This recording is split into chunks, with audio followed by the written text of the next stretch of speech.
تیسرا مسئلہ ہے انگوٹھی کا. لوگ پہنتے ہیں، میں بھی پہنا ہوا ہوں، چھلا ہے میرے ہاتھ میں.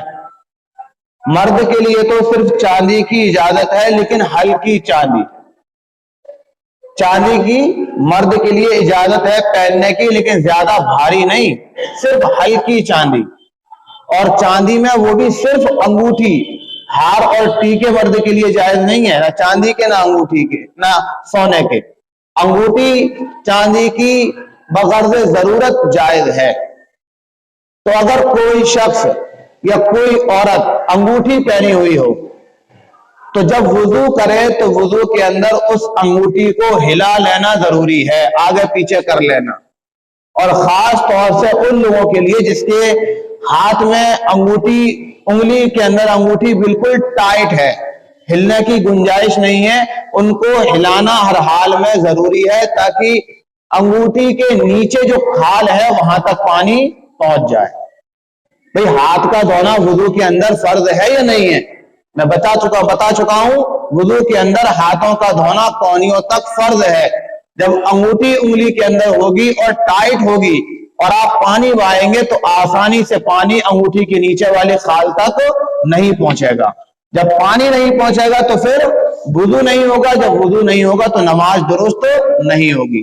اس لیے اس بات کا خیال رکھیں کہ جب وضو کے اندر ہاتھ دھوئیں، چاہے شروع میں ہاتھ دھوئیں یا پورا ہاتھ دھوتے وقت، جب بھی خیال آئے ہاتھ میں انگلی کے اندر پڑی ہوئی انگلی کو، انگوٹھی کو اچھی طرح ہلا لے، آگے پیچھے کر لے یا یوں گول کر کے گھما لے تاکہ پانی اس کے نیچے تک پہنچ جائے اور وضو درست ہو جائے. یہ تیسرا مسئلہ ہے، آسان سا مسئلہ وضو کے تعلق سے. چوتھا مسئلہ ہے مسح کے تعلق سے. مسح جو ہم کرتے ہیں وضو کے اندر، یہ میں بتا چکا ہوں فرض ہے. کیا ہے؟ فرض ہے. 4 فرض ہیں، 4 فرضوں میں سے تیسرے نمبر کا فرض ہے مسح کرنا. مسح کے لیے نیا پانی لینا ضروری نہیں ہے، نیا پانی لینا ضروری نہیں ہے. مطلب یہ ہے کہ آپ وضو کر رہے ہیں، وضو کرنے میں آپ نے چہرہ دھویا، چہرہ دھونے کے بعد ہاتھ پر پانی بہایا، ہاتھ دھو لیا، اور ہاتھ دھونے کے بعد اب جو تری آپ کے ہاتھ میں بچی ہے، جو گیلا پن آپ کے ہاتھ میں ہتھیلیوں پر بچا ہوا ہے، آپ اسی گیلے ہتھیلی سے سر کا مسح کر سکتے ہیں. مسح کے لیے نیا پانی لینا ضروری نہیں ہے. بعض لوگ استعمال، اگر کوئی نیا پانی لے لے تو کوئی حرج نہیں ہے، لے سکتا ہے. لیکن اگر کوئی لینا بھول گیا اور اس نے ہاتھ دھونے کے بعد بغیر پانی لیے صرف ہاتھوں کی تری سے ہی سر کا مسح کر لیا تو مسح ہو جائے گا. لیکن جو اعضاء سے ٹپک رہا ہے وضو کا پانی، ہم نے چہرہ دھویا، چہرے سے پانی رپٹ کر کے جو گر رہا ہے، اور جو ہم نے ہاتھ دھوئے ہیں، ہاتھ سے جو رپٹ کر کے پانی گر رہا ہے، اس پانی کو مائع مستعمل کہا جاتا ہے، استعمال کیا ہوا پانی. اب اگر کوئی شخص چاہے، فرض کر لیجئے، مان لیجئے کہ کوئی شخص وضو کرنے کے لیے بیٹھا اور پانی صرف اتنا ہی ہو پایا اس کے پاس کہ وہ اپنے ہاتھ ہی دھو پایا، پانی ختم.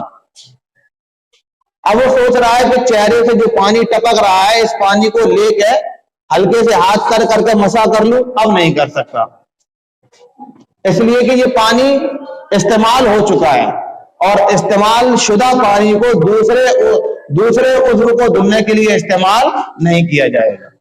بات سمجھ میں آ گئی؟ تو مسح کے لیے ہاتھوں کی تری کافی ہے، مسح ہو جائے گا، لیکن استعمال کیا ہوا پانی مسح کے لیے کافی نہیں ہوگا.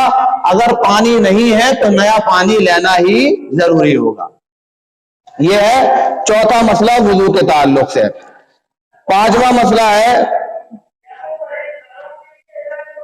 مفلوج آدمی کا مسئلہ. مفلوج آدمی مطلب جس کے ہاتھ کام نہ کرتے ہوں، یا تو بالکل ہی نہ ہو، کٹے ہوئے ہوں، یا ہے لیکن اس کے اندر جان نہیں ہے. اب وہ وضو کیسے کرے گا؟